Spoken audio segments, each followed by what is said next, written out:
برکت کے بارے میں کچھ بات کروں گی۔ ہم سب اپنی زندگی میں یہ چاہتے ہیں کہ برکت ہو، ہمارے وقت میں برکت ہو، مال میں برکت ہو، اولاد میں برکت ہو، زندگی اور صحت میں برکت ہو۔ ہم سب یہ چیز چاہتے ہیں، اور برکت کہتے ہیں کسی بھی چیز میں خیر اور بھلائی کا ثابت ہونا، اس چیز میں اضافہ ہونا، کثرت ہونا، اور اس چیز کا خیر کے کاموں میں استعمال ہونا۔ یعنی برکت کا مطلب صرف کثرت نہیں ہوتا کہ کوئی چیز زیادہ ہو جائے، وہ تو ہے ہی، لیکن جب کوئی چیز زیادہ ہونے کے ساتھ ساتھ خیر اور بھلائی کے کام میں استعمال ہوتی ہے تو وہ دراصل برکت ہوتی ہے۔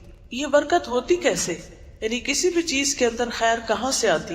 مثلاً ہماری اولاد، ہمارا گھر، مال، رزق، بچے، یہ اس وقت ہوتی ہے جب انسان کے اندر ایمان اور تقوی ہوتا ہے۔ کسی گھر کے رہنے والوں کے اندر جب ایمان ہوتا ہے، اللہ کا ڈر ہوتا ہے، تو ان کے گھر میں برکت ہوتی ہے۔ تھوڑا رزق بھی بہت ہو جاتا ہے، لیکن اس کے برعکس جب لوگ اللہ تعالیٰ کی نافرمانی کرتے ہیں، اللہ تعالیٰ کی مرضی کے خلاف کام کرتے ہیں، اللہ سے ڈرتے نہیں، اور جب اللہ کا ڈر نہیں ہوتا تو ظاہر ہے پھر اللہ کی اطاعت بھی نہیں ہوتی، تو وہاں پر پھر خیر و برکت نہیں ہوتی۔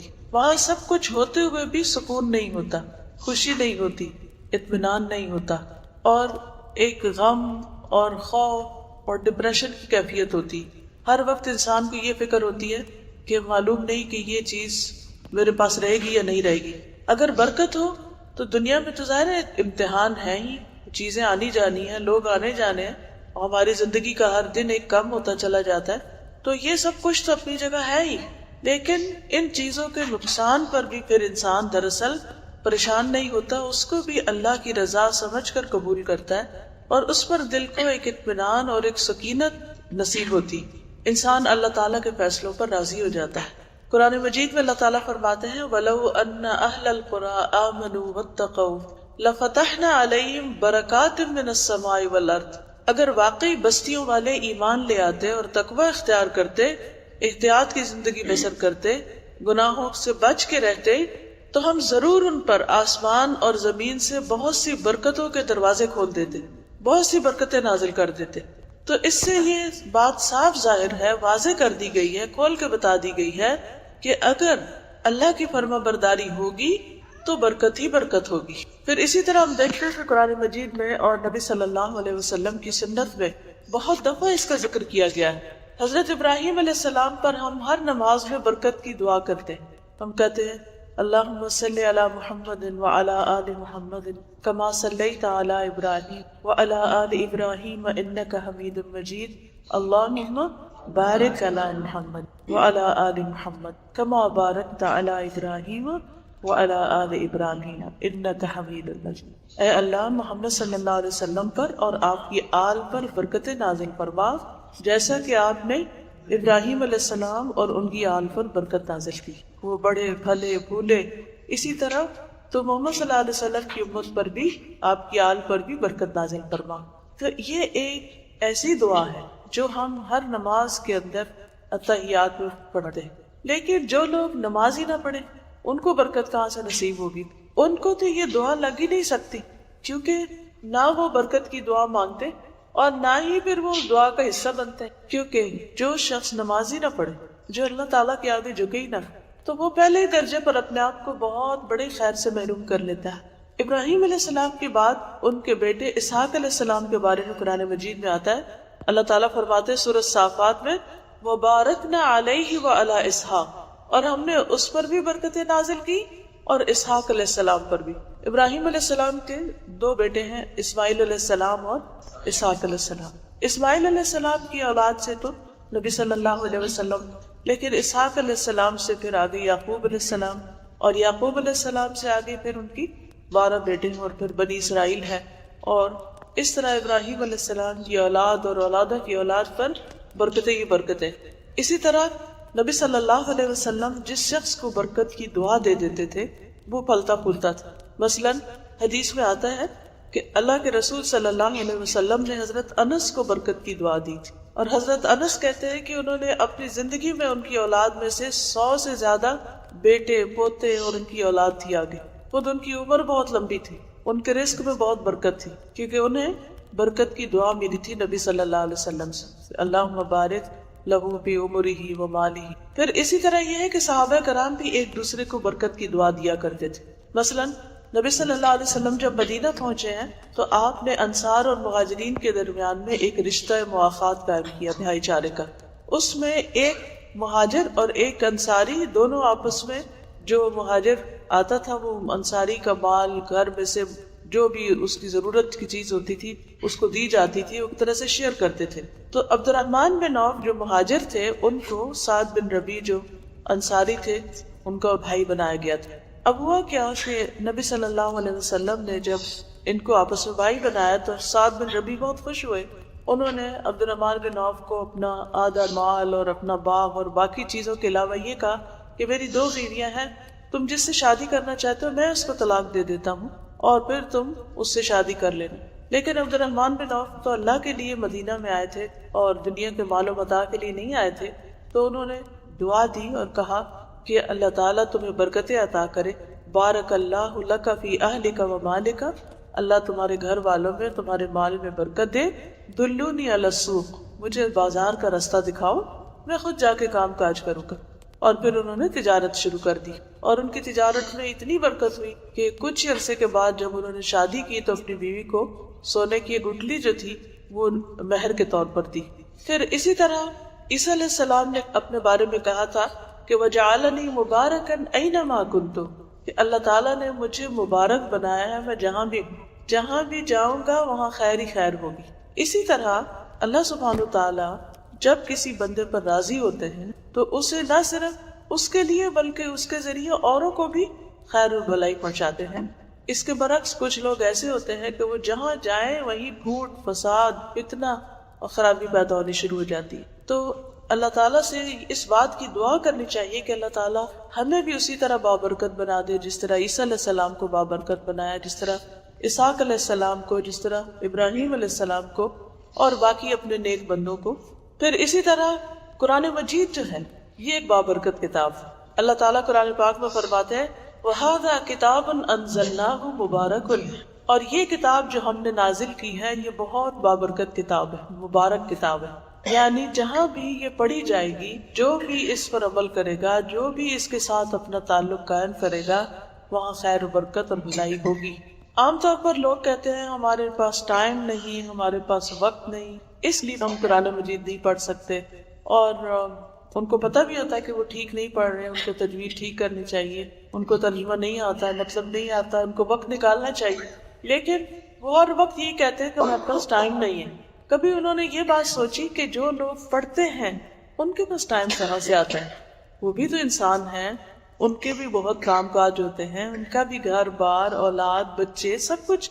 کوئی ایسا تو نہیں کہ ان کی ہر چیز جو ہے وہ ختم ہو گئی اور انہوں نے صرف یہ کام کرنا ہے، سب کچھ ہوتا ہے، لیکن ان کے وقت میں برکت ہو جاتی، ان کے مال میں برکت ہو جاتی، ان کے گھر میں برکت ہو جاتی، بہت سی بیماریوں سے محفوظ ہو جاتے، بہت سے حادثات سے محفوظ ہو جاتے جو ہمارا وقت کھا جاتے ہیں، یا بہت سی چیزیں ایسی کہ جو ہمیں اپنے اندر اس طرح مشغول کر لیتی ہیں کہ جس سے ہمیں پتہ ہی نہیں چلتا کہ ہم نے کیا کرنا اور کیا نہیں۔ تو اس لیے انسان کو ہمیشہ اس کتاب کے ساتھ تعلق قائم کر کے رکھنا چاہیے، چاہے اس کو زبانی یاد کرے، چاہے اس کو صحیح طور پر پڑھنے کی پریکٹس کرے، چاہے اس کو سمجھے، چاہے گھر میں اس کی تلاوت کرے، چاہے گھر میں اس کو لگائے۔ اب آپ دیکھیں بہت سے لوگوں کو یہ شکایت ہوتی ہے کہ ہمیں نظر لگ گئی ہے، ہمیں جادو ہو گیا ہے، ہمارے اوپر کسی نے کچھ کر دیا ہے، وغیرہ وغیرہ۔ ہر دوسرا بندہ اس کی شکایت کرتا ہوا ملتا ہے۔ کیا بعض بیماریاں ایسی ہوتی ہیں کہ جن کا پتہ ہی نہیں چلتا بیماری ہے کیا، سارے ٹیسٹ صحیح ہوتے ہیں اور بندہ پھر بھی بیمار ہوتا ہے۔ تو ایسی تمام چیزوں کا علاج کیا ہے؟ قرآن مجید میں اللہ تعالیٰ صاف طور پر فرماتے ہیں وَنُنَزِّلُ مِنَ الْقُرْآنِ مَا هُوَ شِفَاءٌ وَرَحْمَةٌ لِّلْمُؤْمِنِينَ، ہم قرآن مجید میں وہ چیز اتارتے ہیں ادھر شفا اور رحمت ہے مومنوں کے لیے۔ تو اس میں آپ دیکھیے کہ قرآن مجید جو کہ ہے ہی شفا، ٹھیک ہے نا، تو اس کے ذریعے شفا حاصل کرنا کسی بھی بیماری کے لیے شفا ہو سکتی، لیکن اس کے لیے شرط کیا ہے کہ انسان اس کو پڑھے یا سنے۔ میں کسی اسکالر کو سن رہی تھی تو وہ کہتے ہیں کہ لوگ میرے پاس آتے ہیں، اپنی بیماریوں کا ذکر کرتے ہیں، اپنی پریشانیوں کا ذکر کرتے ہیں، تو میں ان کو کہتا ہوں کہ قرآن پاک پڑھو، تو وہ کہتے ہیں وہ ہم پڑھ نہیں سکتے، ان کو پڑھنے کا دل نہیں چاہتا، یا دنوں انہوں نے قرآن نہیں کھولا ہوتا۔ اگر ہم سب غور کریں تو آج صبح سے لے کے اب تک ہم نے کتنی تلاوت کی، چلو اگر ہم نے کر بھی لی تو ہمارے گھر والوں نے کتنی کی ہے. اب اکثر مسلمان گھرانوں کا حال یہ ہو گیا ہے کہ صبح کے وقت قرآن پاک کی تلاوت نہیں ہوتی بلکہ لوگ سوئے رہتے ہیں، ساری رات بھی آرام کر کے پھر صبح اٹھ کے پھر دوبارہ عادت ہوتی ہے اور کچھ بھی نہیں، ضرورت نہیں ہوتی، بس عادت ہے. تو عادت ایک ایسی چیز ہے کہ جو انسان بس مجبور ہو جاتا ہے اس کے ہاتھ. انسان سمجھتا بھی کہ غلط چیز ہے لیکن پھر بھی کرتا چلا جاتا ہے. تو انہوں نے ایک واقعہ سنایا کہ کس طرح انہوں نے کسی کو اسی طرح کوئی بیمار آیا تھا، اسے کہا کہ قرآن مجید پڑھو، کس نے کہا میں پڑھ نہیں سکتا. انہوں نے کہا اچھا پھر سنو. کہتے کتنا سنو؟ میں نے کہا کہ تم نے صبح سے لے کر شام تک رات تک سننا ہے. کہتے یہ تو بڑا مشکل ہے. انہوں نے کہا یا پھر ٹھیک ہو جاؤ تو یا پھر یہ مشکل برداشت کرو، یا یہ مشکل یا وہ مشکل. تو کہتے کہ بہرحال اس نے سننا شروع کیا اور کہا کہ دوپہر کو کھانے کے وقت اور پھر اس کے بعد قیلولہ ضرور کرنا، کیونکہ شیطان قیلولہ نہیں کرتا، تو تم قیلولہ کر لینا اور پھر دوبارہ سننا اور پھر سننا اور پھر سننا. کہتے کہ اس نے اسی طرح کیا اور ہوا یہ کہ اس کو متلی سے ہونے لگی، سنتے سنتے سنتے متلی سے ہونے لگی، اور جب اس نے وامٹ کیا تو اس کے اندر سے ایک چھوٹا سا پتھر اور کچھ بالوں کے کچھ ٹکڑے ایسے گرے لگی ہوئی بالوں کی، اور اسی طرح کچھ اور چیزیں جو تھی وہ اندر سے نکلی اور اس کی طبیعت کچھ ہلکی ہونی شروع کی. اور پھر اس کے بعد اگلے دن پھر اس نے سنا، پھر اسی طرح اس نے وامٹ کیا، پھر اسی طرح. اس کے بعد یہ کہ بالکل وہ ٹھیک ہو گیا بنا. اب یہ ہوتا ہے کہ بعض اوقات ہم جب بیمار ہوتے ہیں تو ہم قرآن بھی چھوڑ دیتے ہیں، ذکر بھی چھوڑ دیتے ہیں اور ڈپریشن میں چلے جاتے ہیں، سب چیزیں، اور پھر ہم کہتے ہیں کوئی ہمارے لیے پڑھ دے. اب کون اتنا فارغ ہے سارا دن ہمارے لیے پڑھے؟ کتنا بھی کوئی پیار کرے کسی سے، کسی کی ہمت نہیں. کہ یہ اللہ کا اتنا بڑا احسان ہے ایسے دور میں کہ ہمیں ہر قسم کے قاریوں کی آواز میں قرآن پاک کی تلاوت ملی اور ہم اس کو لگا کر سن سکتے. لیکن یہ کہ وہ ایسا نہیں کہ ادھر لگایا اور ادھر باتیں ہو رہی ہیں، اور بیچ میں جیسے مریض اسپتال میں داخل کرتے تھے ایسے ہی ایسے بندے کو کسی کمرے میں بند کر دینا چاہیے اور اس کے پاس کوئی اور دنیا کی باتیں نہیں کرنی چاہیے اور مسلسل قرآن اس کو سنوانا چاہیے، کیونکہ قرآن شفا ہے. لوگ کہتے ہیں اچھا کوئی تعویذ مجھے لا دو، وہ آسان کام ہے، وہ رکھ دو، وہ لٹکا دو، لیکن قرآن نہیں. حالانکہ قرآن مجید بابرکت کتاب ہے. اگر ہم ہر روز گھر میں صبح شام پڑھتے رہیں تو انشاءاللہ ایسی چیزوں کو داخلے کا موقع ہی نہیں ملے گا، وہ تو خود ایک پروٹیکشن بن جائے گا.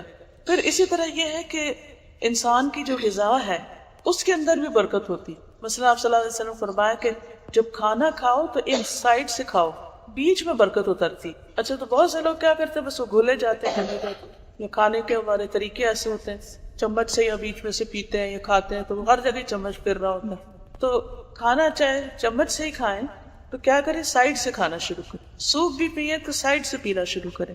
تو اس سے کیا ہوگا کہ اگر وہ آپ سائڈ سے بھی کھائیں گے نا، جب یعنی سوپ بھی پی رہے ہیں تو اسے سائڈ سے لیتے لیتے لیتے تو انشاءاللہ تعالی جب اینڈ ہوگا تو آپ کا پیٹ بھرا ہوا ہوگا، یعنی آپ کو ایک سیٹسفیکشن کی فیلنگ ہوگی. اور اگر بسم اللہ پڑھ کے کھائیں تو اس سے کیا ہوتا ہے، برکت نازل ہوتی ہے اس کھانے سے اور ایک تسلی ہوتی ہے. ورنہ کیا ہوتا ہے کہ بعض اوقات ہم بہت سا بھی کھا لیتے ہیں اور کھانے کے بعد ایسا لگتا ہے کھائے کچھ نہیں، کیونکہ ایسے کھانے میں شیطان شریک ہو جاتا ہے. اسی طرح پھل بھی صحیح مسلم میں آتا ہے، حضرت ابو ہریرہ سے مروی ہے، جب لوگ نیا پھل دیکھتے تو اسے نبی صلی اللہ علیہ وسلم کے پاس لے کر آتے، آپ اسے پکڑتے اور دعا فرماتے. یعنی پہلے خود ہی کھانے نہیں بیٹھ جاتے تھے بلکہ ایک طرح سے دعا کرتے تھے. تو آپ صلی اللہ علیہ وسلم یہ دعا کرتے، اللہم ان ابراہیم عبدک و خلیلک و نبیک و انی عبدک و نبیک و انہ دعاک لمکۃ و انا ادعوک للمدینۃ بمثل ما دعاک لمکہ ومثلہ ومعہ قال ثم يدعو اصغر ولید له فیعطیہ ذلک الثمر. اے اللہ ہمارے پھل میں برکت ڈال دے، ہمارے مدینہ میں برکت ڈال دے، ہمارے ساع میں برکت ڈال دے، پیمانوں میں ہمارے مد میں برکت ڈال دی، نہیں پیمانا. اے اللہ ابراہیم تیرا بندہ اور تیرا خلیل تھا اور میں بھی تیرا بندہ اور تیرا نبی ہوں. ابراہیم نے تجھ سے مکہ کے لیے دعا کی تھی، میں تجھ سے مدینہ کے لیے دعا کرتا. انہوں نے تجھ سے جو مکہ کے لیے مانگا میں اس سے دگنا تجھ سے مدینہ کے لیے مانگتا ہوں. پھر آپ اپنے پاس سب سے چھوٹے بچے کو بلاتے اور وہ پھل اس کو دے دیتے تھے. اچھا ہم نے کبھی ایسے کیا کہ ہم دعا مانگے کہ یا رب العالمین جس طرح تو نے اپنے نیک بندوں کو برکت عطا کی، تو ہماری زندگیوں میں، ہمارے وقت میں، ہمارے کھانے میں، ہمارے مال میں، ہماری اولادوں میں برکت ڈال. اچھا وہ پھل آپ سب سے چھوٹے بچے کو دیتے، کیونکہ عام طور پر کیا ہوتا ہے کہ جب کوئی کھانے کی چیز ہوتی ہے نا تو بچوں کی نظر اس کو بہت ہوتی ہے، اور خصوصاً پھل.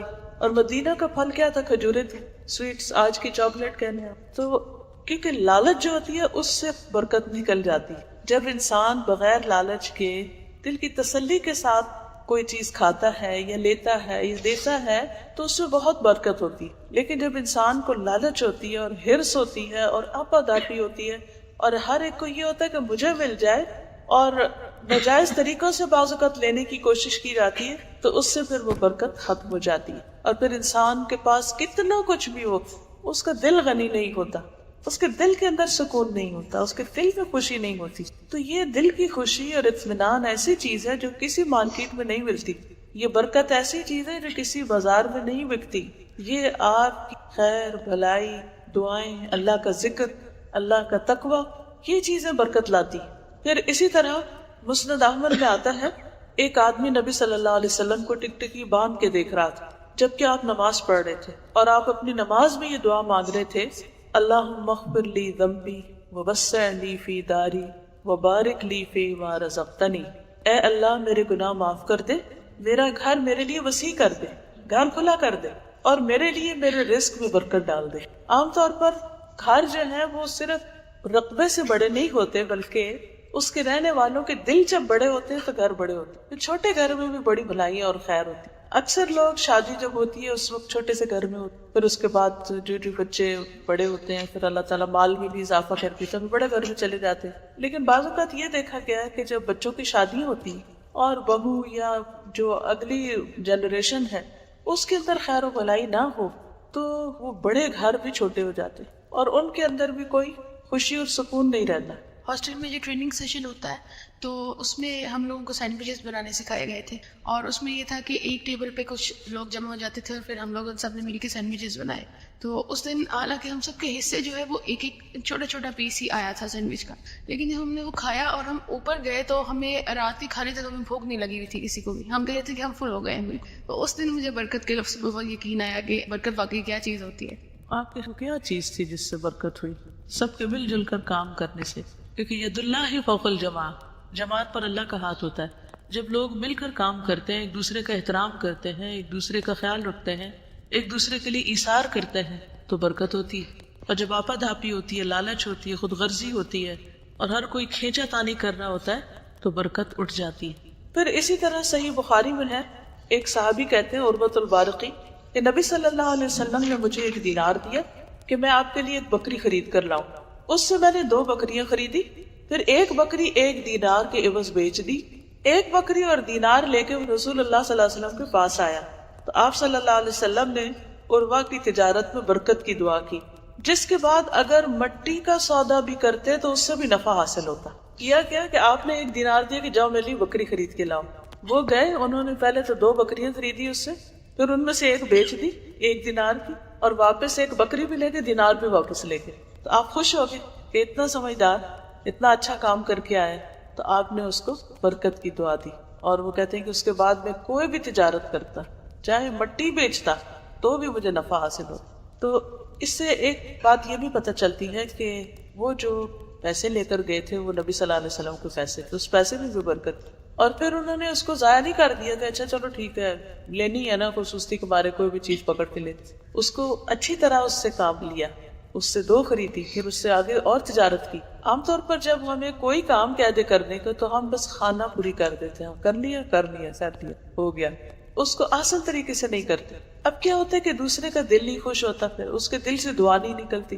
تو کوئی بھی کام انسان جب اللہ کے ڈر سے کرتا ہے، اللہ کو خوش کرنے کے لیے کرتا ہے، تو اس سے اس کے اندر برکت پیدا ہو جاتی، اس کے اندر سے خیر و بھلائی پھوٹتی، اور اس خیر و بھلائی کا اثر دور دور تک جاتا ہے۔ سنن ترمذی کی روایت میں ہے کہ نبی صلی اللہ علیہ وسلم نے فرمایا، بارک اللہ لک فی صفقۃ یمینک، اللہ تعالیٰ تیرے دائیں ہاتھ کے سودے میں برکت ڈال دے۔ کہتے ہیں اس کے بعد وہ کوفہ کی طرف جاتے اور بہت زیادہ نفع کماتے اور اہل کوفہ کے مالداروں میں شامل ہونے لگے، یعنی ان کو اتنا مال نصیب ہوا کہ وہ بڑے بڑے مالداروں میں شامل ہو گئے۔ اسی طرح حضرت انس کو جو آپ نے دعا دی تھی برکت کی، تو وہ کہتے ہیں کہ اللہ کی قسم میرے پاس بہت زیادہ مال ہے، میری اولاد اور پوتے 100 سے زیادہ تجاوز کر چکے۔ کہتے ہیں کہ حضرت انس کا ایک باغ تھا جو 1 سال میں 2 دفعہ پھل دیتا تھا، اور اس باغ میں ایک پھول تھا جو کستوری کی خوشبو دیتا تھا۔ اچھا، سال میں 2 دفعہ پھل، یہ میں نے اپنی آنکھ سے کسی کے یہاں دیکھا۔ پچھلے دنوں لاہور جانا ہوا میرا، تو وہاں پر ایک بزرگ خاتون ہے، تو وہ کافی عرصے سے مجھے کہتی تھی آپ کبھی لاہور آئے تو میرے گھر ضرور آئیں۔ تو کبھی وقت ہی نہیں ہوتا تھا. تو اس دفعہ تھوڑا سا میرے پاس وقت نکلا, بلکہ میں جہاں ٹھہری ہوئی تھی وہاں سے گھر قریب تھا. تو کہتی ہے کہ آئے میرے گھر, تو میں چلی گئی.